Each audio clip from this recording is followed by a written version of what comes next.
Welcome to the Raised with Jesus podcast, 10 minutes every day where the life of Jesus meets yours. You've got your daily Bible reading for January 1st, 2019, looking at the first portion of Luke chapter 9. Jesus called the 12 together and gave them power and authority over all demons and to cure diseases. He sent them out to proclaim the kingdom of God and to heal the sick. He said to them, "Take nothing for the journey, no staff, no bag, no bread, no money, and do not take 2 coats. Whatever house you enter, stay there until you leave. If they do not welcome you, when you leave that town, shake off the dust from your feet as a testimony against them." They set out and went throughout the villages, proclaiming the good news and healing everywhere. Herod the Tetrarch heard about everything that was happening, and he was quite puzzled, because some said that John had risen from the dead.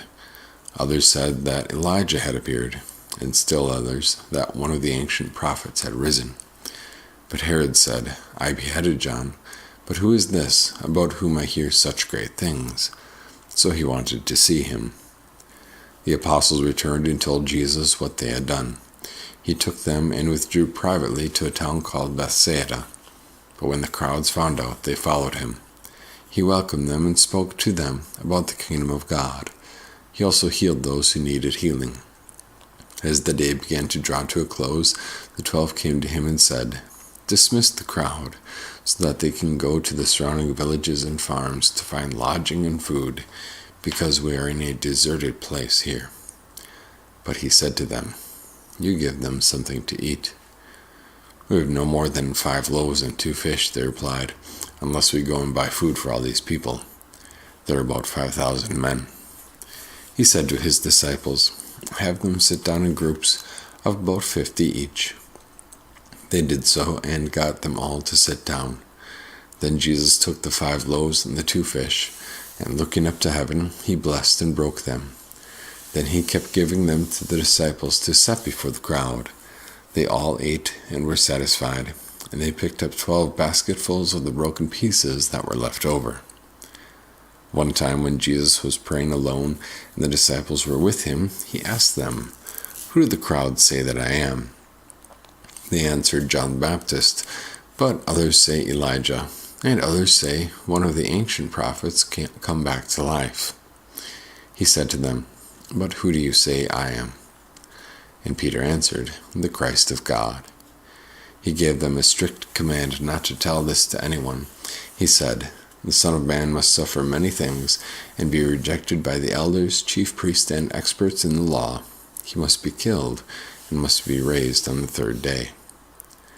Jesus said to all of them, "If anyone wants to come after me, let him deny himself, take up his cross daily, and follow me. For whoever wants to save his life will lose it, but whoever loses his life for my sake will save it. After all, what will it benefit a man if he gains the whole world, but destroys himself or is lost?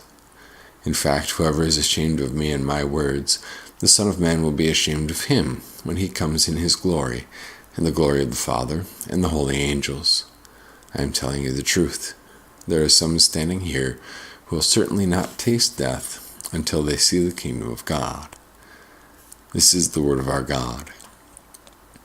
The theme for this chapter kind of seems to be, how does God's kingdom work?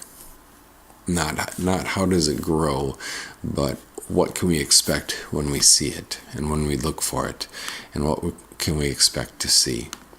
And so it begins with Jesus sending out the 12, and they go around preaching, and that preaching apparently had an effect.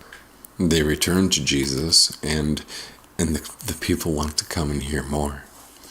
And what's interesting is that Matthew and Luke for sure, and I don't recall Mark and John right offhand, but Matthew and Luke for sure kind of record this feeding of the 5,000 as a little bit of a flashback, and as a little bit of a look back in connection with the beheading of John.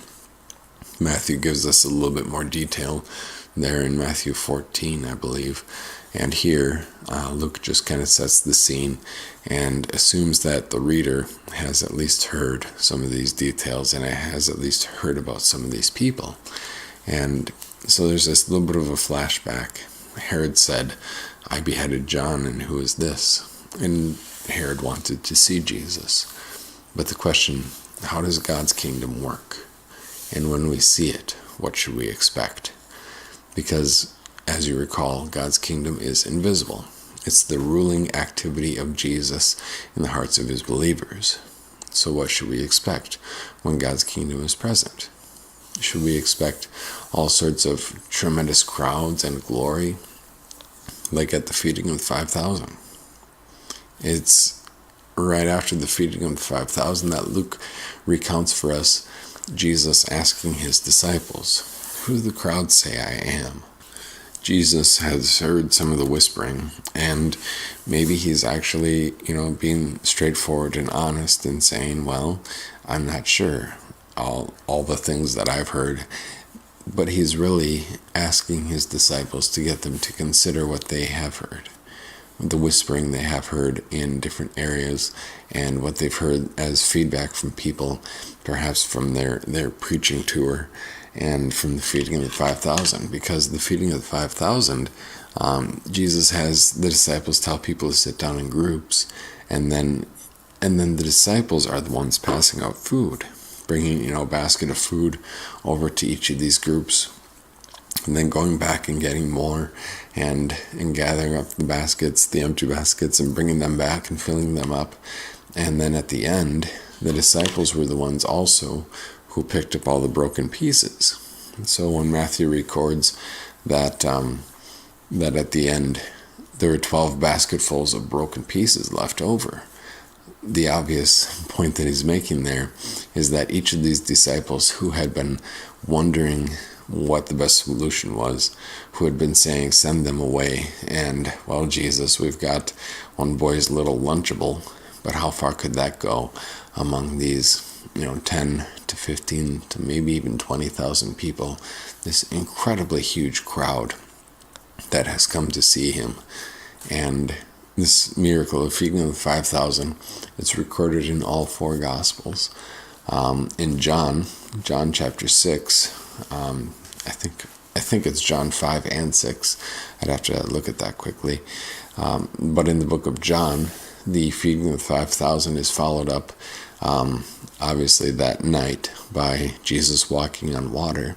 And then the next day, the crowd finds Jesus in the synagogue at Capernaum, and they come looking for some more food.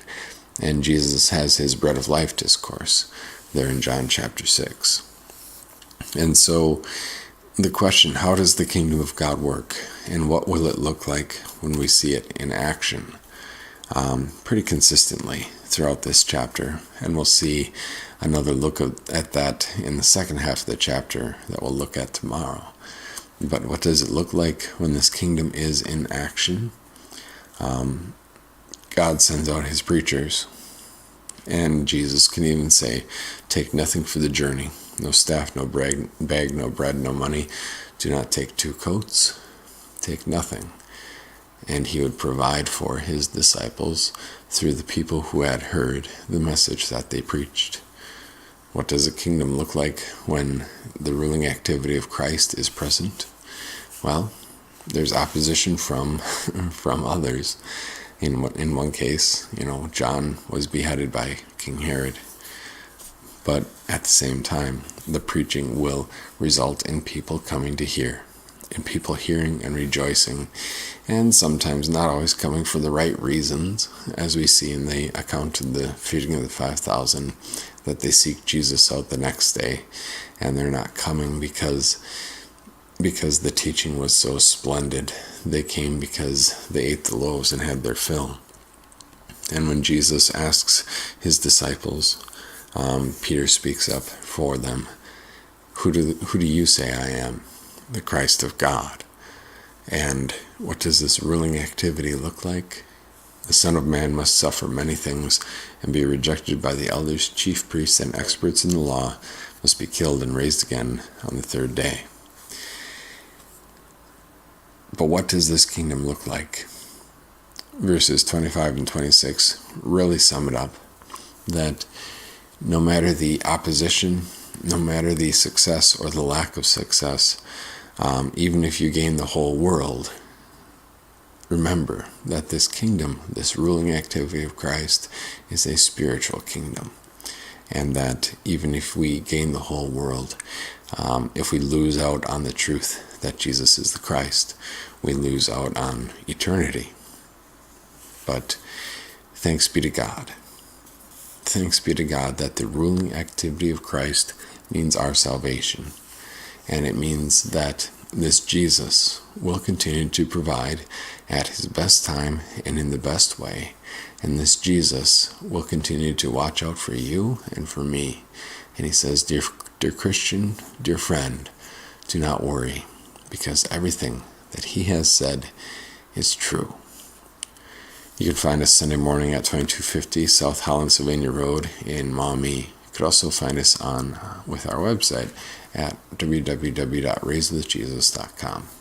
God bless your day.